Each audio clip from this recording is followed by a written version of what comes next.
Okay, do we have many people there or not? Should we give a minute or two? Oh, I see we got 11, 12 people or whatever. Maybe well, what I'm going to do, I'll talk for about 15, 20 minutes. On Google, what's wrong with it, how to use it better, and what your alternatives are when it doesn't work for you, okay? And that's what really it's all about. I'm trying to get people to understand and know how to get the information they really need. And unfortunately, Google doesn't do that, and for many reasons. I mean, it's the best we got. But it's not. It's not solving problems like we want. And what bothers me more than anything is that not only is it not solving a problem, but it's thinking people can't solve their problems. See, that's more important than anything. It is making. If we're encouraging people to believe that their problems can't be solved unless they got a ton of money, now that's wrong, because you don't need a ton of money, in this society to solve your problems, but you have to know your alternatives, and Google won't give you alternatives, and that's where I want to go. I'm going to go through, okay, for about 20 minutes now, and then put your questions in, at any time, and if I don't get them to you at the end, I'll spend some time after I go off the air and answering your questions, right on my Facebook. So don't worry about that, me not answering your questions, and if we don't get to your questions, while we're doing the seminar. So I'll answer any questions you guys leave. Okay, now, what's wrong with Google, right? Well, I have an MBA in computer science, and I specialized in databases, and this is back in the 70s. Yeah, back in the 70s. Man, most of you people probably weren't even born, when I started my computer career. And what I really saw is that information became so important, and that was back in the 70s. Before the 70s, nobody cared about information. And that was really the oil embargo started all that. Once we had the oil embargo, now all of a sudden we had to worry about some country nobody even heard of was bringing us to our knees, because of oil. So people had to know about information. So I started one of the first information brokerage companies in Washington, D.C. back, in the 70s, and went through the 80s, and it was a way to get information. Now, so Google, man, it's great. I build databases, computerized databases and everything, and trying to get people external information. What's going on in the world? And I was helping businesses, Fortune 500 companies, do that. Okay, now here's the first thing.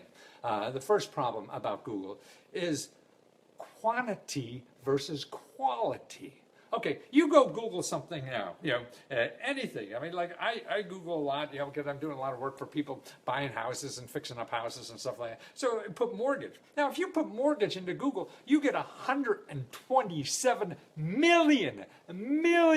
What the hell are you going to do with 127 million websites? Or you put in debt. If you have debt problems, you get 385 million websites. Man, you're not going to live long enough, right? You're never going to live long enough to figure out what's a good website. You don't know if it's some wacko in the basement of some burnt out building doing a website, or it's the best information in the world. There's no way to tell. So that's why you have information overload, and that's always been a problem, with since the advent of computers. It's dealing with this information explosion, and because of the internet now, we have so much more information. So now we have a bigger information explosion than any time in our life, and it gets worse. I mean, like the data I've seen, like, from like the caveman till 1950, the amount of information that was generated then is sort of like equal to a year that we generate now, So it's growing exponentially, and we have to learn how to deal with that. And that's why Google is sort of like our best bet. But you have to know when to use it, when not, and what problems there are with it, so you make informed decisions and you get the right information and you make the right options in life. I mean, right now there's 1 billion websites, 1 billion. I don't know what the hell a billion is, and I live in Washington where we throw away billions of dollars like it's nothing. And when I was first starting the information business, I'd go to the Library of Congress, and they had a couple million books, but that was the largest source of information. See, and I go there free and copy books and things like that and sell them to my Fortune 500 companies, the research reports that were copyrighted, so that was public information. But now you have a billion. You don't have a couple million, you have a billion. And actually, for $1 billion, I think if I remember correctly, if you spend $1,000 a day every day since the day Christ was born, you still don't get to $1 billion. It's just an astounding figure. So you have that quantity problem. So you're overwhelmed and don't know what to do. I call it a Google haystack, because then you got to find out, your needle in that Google haystack. Okay, so that's one. Number two is advertising. Okay, what has become to Google? What has become of Google? It made Google the richest company in the world, probably, because they're selling advertising. Now we spend more money on advertising on the internet than we do on television. That's right. So it's more. That's what's going on. And that's not counting all the geeks that are out there trying to, figure out what Google's algorithm is, so they could, game the system and get your website on page 1 and everything. And they're gaming that. So some guy in his basement who has bullshit data figures out the algorithm, and they're going to be on page 1. But all the time, all the money, all the energy that's put into people trying to figure that out. That's why it's like you coming to a gunfight with a knife. You have no way of winning. You can't. And this is so it's all money. So now that there's so much money involved, people make money off of you, because you're looking for something, right?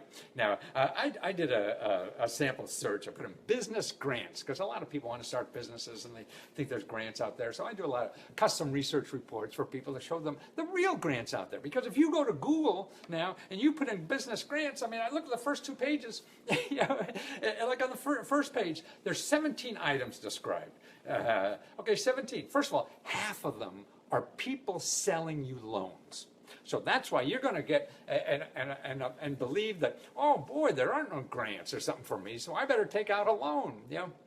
That's not right. And that's not true. These people are spending money to get their website on page 1, 2, 3, 4, 5. The good stuff is on page 35 that you'll never get to. So that's it. And the other things of the 17 websites, okay, more than half of them are people selling you money. Okay, so you're looking for a grant for free money, and you got people there telling you, hey, I'll sell you money.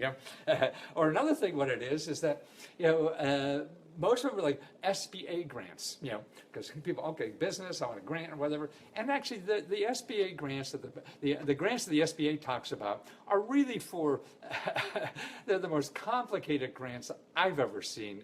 And I've been studying this stuff for 40 years.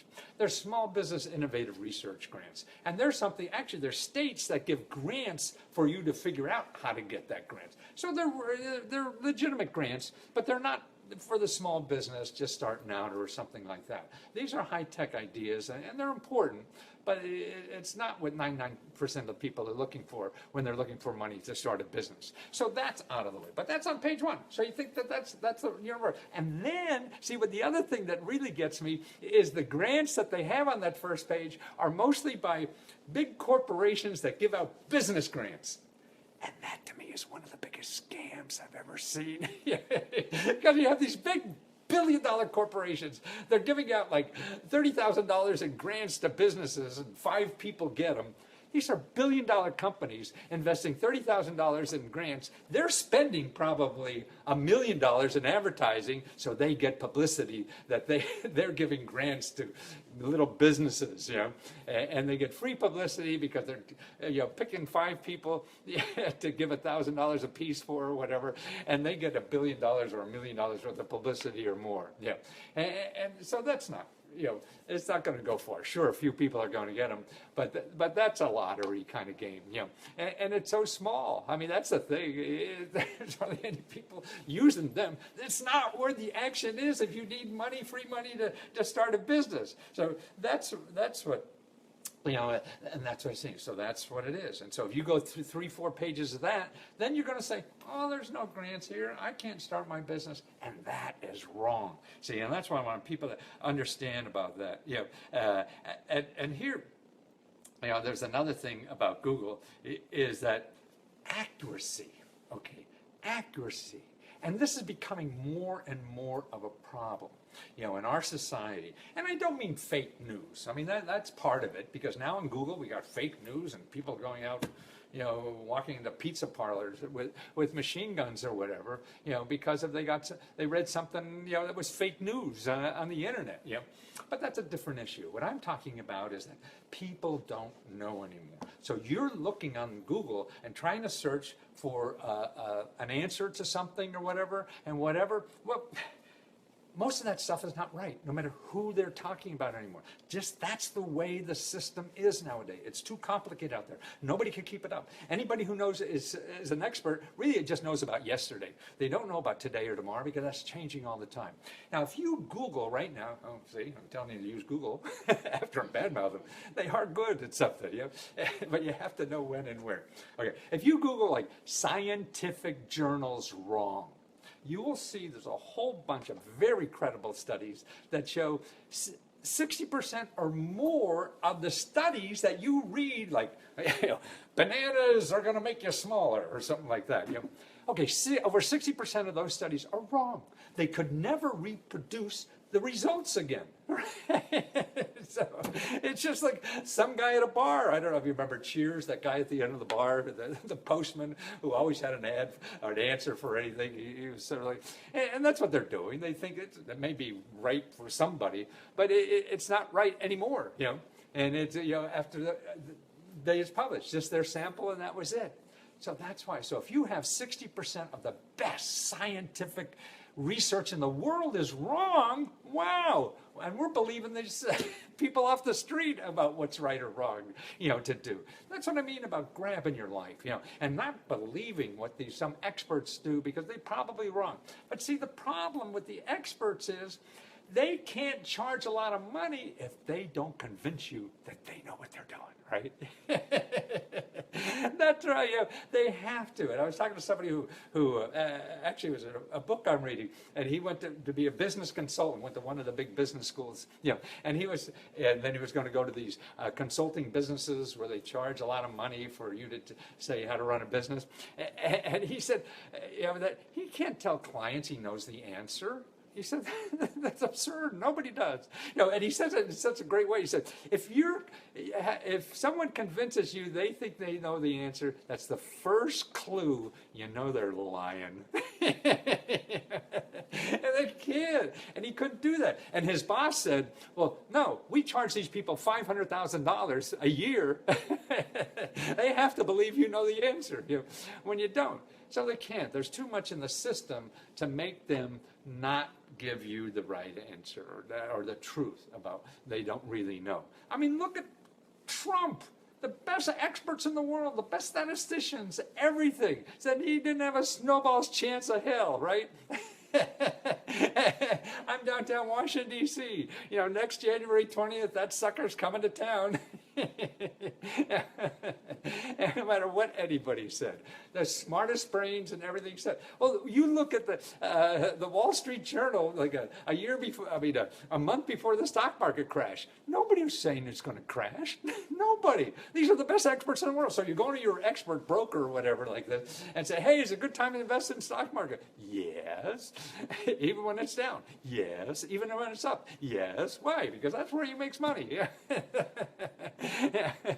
So it's important. So you have, by the way, somebody missed the first point of this, but you know, this is going to be online, so you could watch the whole thing again. So number one was quantity. Number two was advertising. Okay, number three was, you know, accuracy. And I don't know, I know, you know, when you read stories or something, so these blogs that say, if you want to know the best way to do something, you get some blog that has figured out you're searching for that, so they're going to have the 5 best ways, you know, to poke your eyes out or something like that, or to make $1 million with elephants, you know, all that kind of stuff.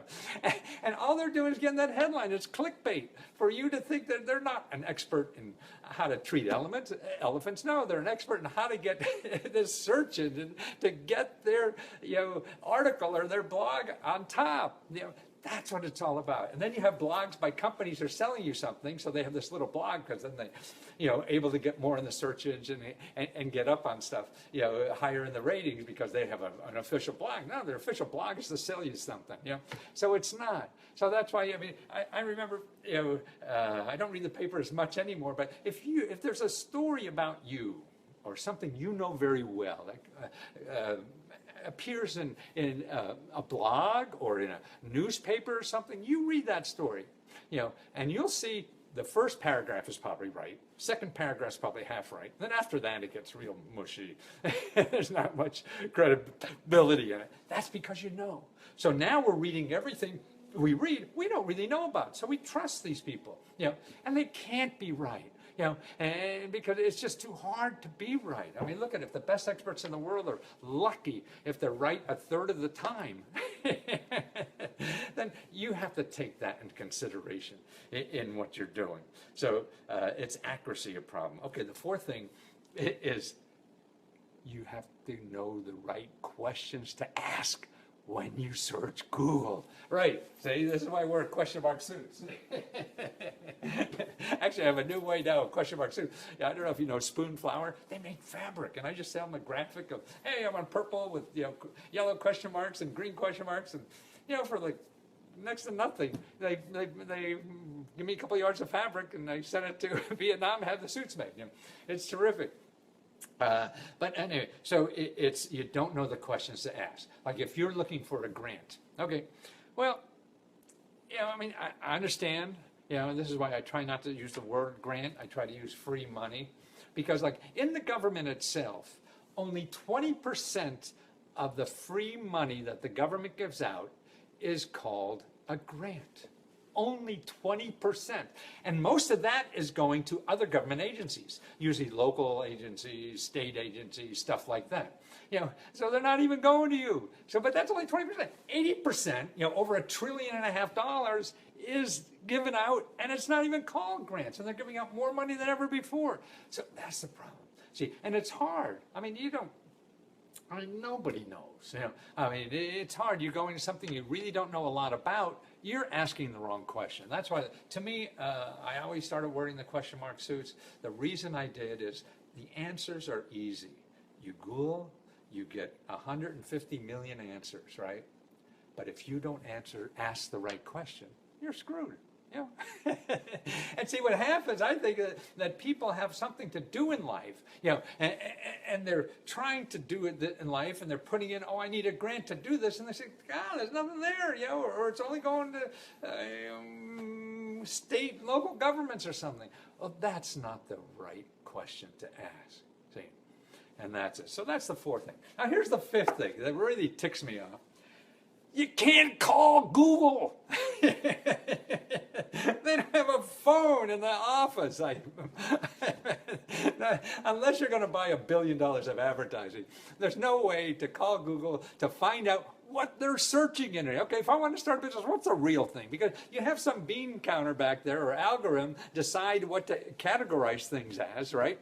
So you have to know that, but you don't.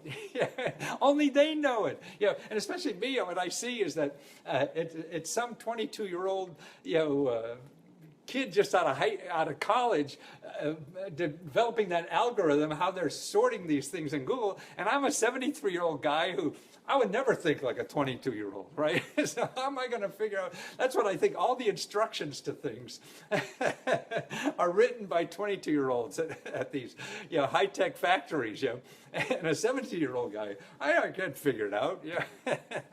That's why 22-year-olds don't even use how-to manuals or whatever.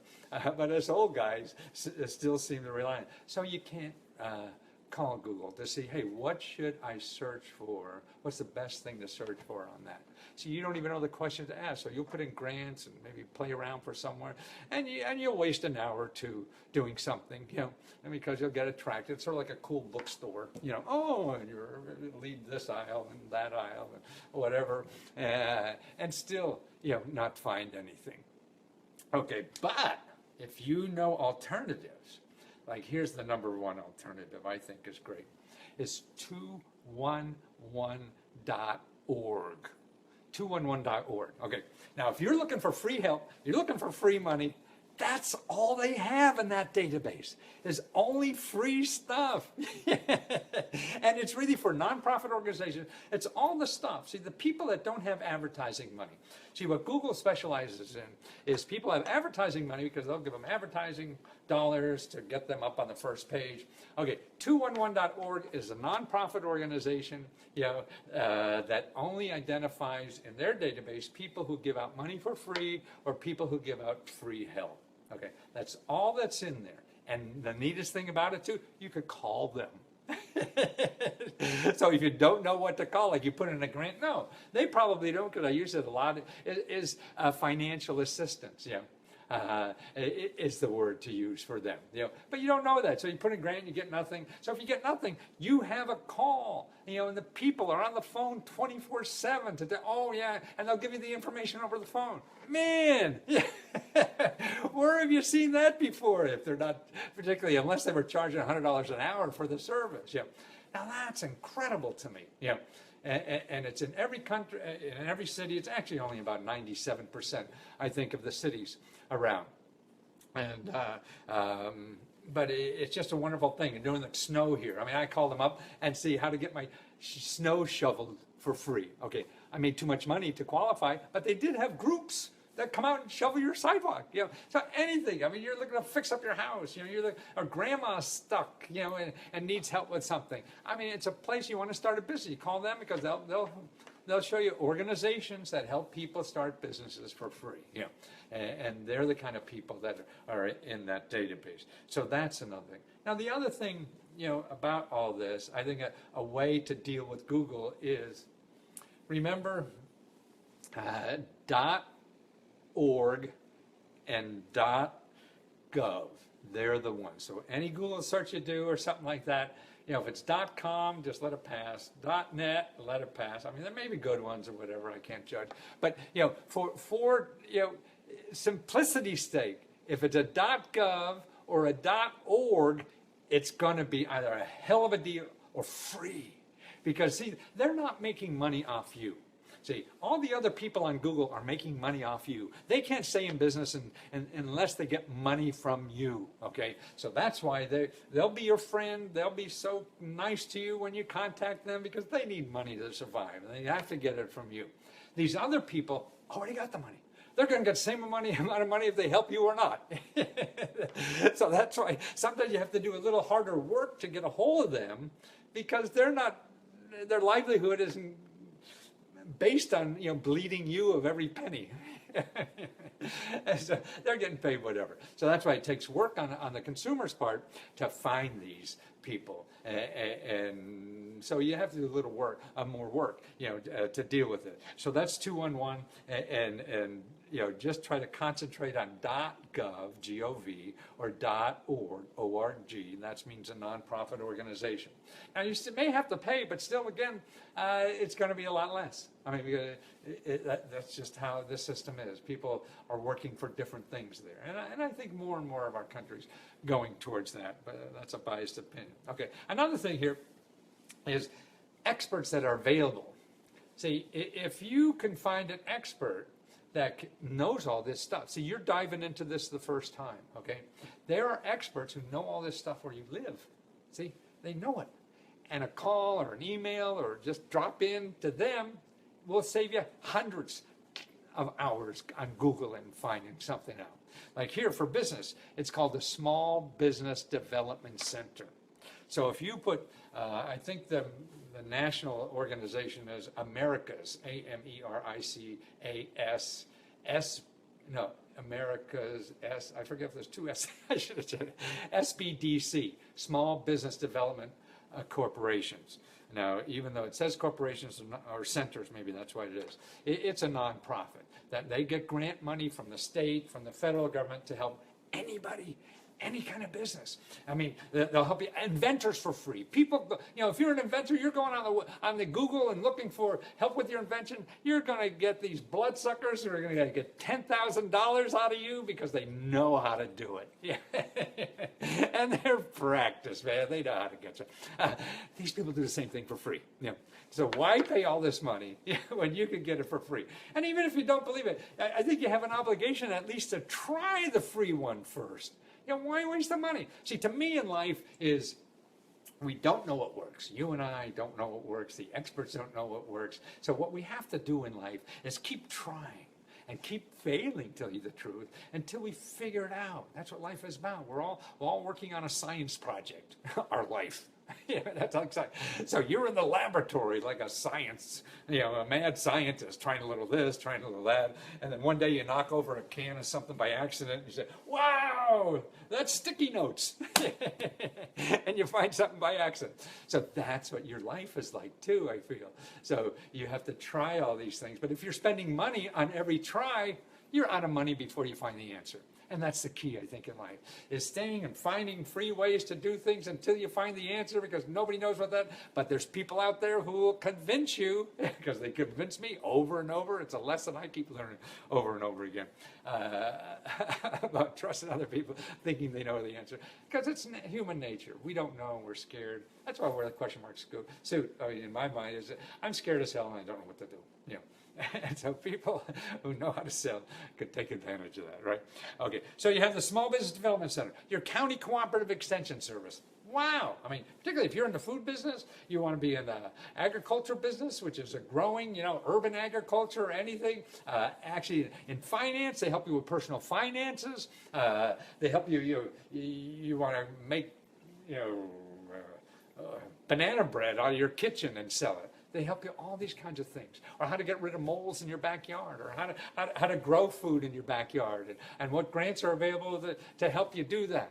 See, that's somebody who's studying that 24/7, and they've probably been there 30 years doing it. So they're going to know anything you Google is going to be some huckster figured out how to get on page 1 that wants to sell you something. Yeah. So somebody goes to sleep every night thinking about this. And what I found too in the government, which hasn't changed in all this kind of stuff that I've been doing for so many years, is that these people, particularly in the government, nobody even knows they're there. So when you ask them for help, and they're dying to help you, because their wife's sick of hearing about it, or their husband, or whatever. And so you come with a genuine need and interest, and they're wonderful to work with. So that's the County Cooperative Extension Service. Also vets. Now, we have a lot of vets in this world. I'm one. Now, what I found too, that we now have county veterans. It's called County Veteran Service Offices. County Veteran Service Officers, I think it is. And they're in every county. So find that, because they help vets and their families get money. And see, what's neat, I have a study too that shows that they get twice as much money for you than anybody else can. And I believe that's why you said Gover gives talks at the Vets Hospital here in Washington, and because I think vets should be first in line for anything. Man, you're going to put your butt on the line for us or whatever. And not only veterans programs, but any kind of programs. So it's housing, starting a business, getting education, all this stuff. So I think they should be first in line for everything. Okay, here's another neat thing, financial thing.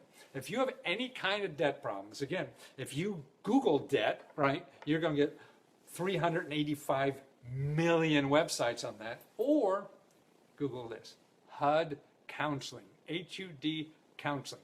These are free experts. These are, in the community, people, professionals or whatever, get grants from the government to help you for free.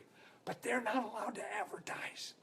So if you go to HUD Counseling and find the HUD.gov that has counseling in it, you'll be able to go state by state and find all the people in your area to call and make an appointment for nothing, whether it's buying a house or figuring out your debt problems or whatever, anything, any of the financial thing, emergency stuff or whatever. And you can also probably find them in the 211. By calling them. So it's a HUD counseling. I mean, it's a first step for a lot of things, in this country. Now, another thing that is interesting that I see people don't realize, we still have libraries. You know that? Even with the internet, we're spending all this money on libraries, and they're wonderful. And you have to know how to use them. Because see, again, you have a staff of people right in your neighborhood who spends all the time researching information. That's all they do. So they're professional researchers like me, but they're free. I'm going to charge you money because I want to stay in business doing this. So you call up your library, and almost every library now has an Ask a Librarian, so you can go and text and things like that. Because they know what's in your area too, because they help local people with problems. So they know all that stuff. So they know what's available in your city or county or whatever. And so, and they have databases nobody else has. Like if you're looking for a grant, okay, you know what the biggest source of grants are? Are foundations. You know, and foundations, there's about 150,000 of them that give out grants. Okay, now 95% of the foundations don't have websites. So you think everything's on the internet, okay? Well, 90% of the foundation money that gives out grants is not even on the internet. But it's at your library, and they can show you where it is, because there's a private database that'll cost you thousands of dollars if you do it yourself. You know? And you could go there to use it for free, and they even teach you how to use it, because again, it's a database. You don't know what the hell to ask. You know, how do you ask the question? That too. So the way to, you know that that person is there, and sure, as you know, somebody you're paying $1,000 a minute to, but it's certainly going to be a lot better than Comcast or somebody like that that you deal with. That's in the private sector. First. Okay, now here's the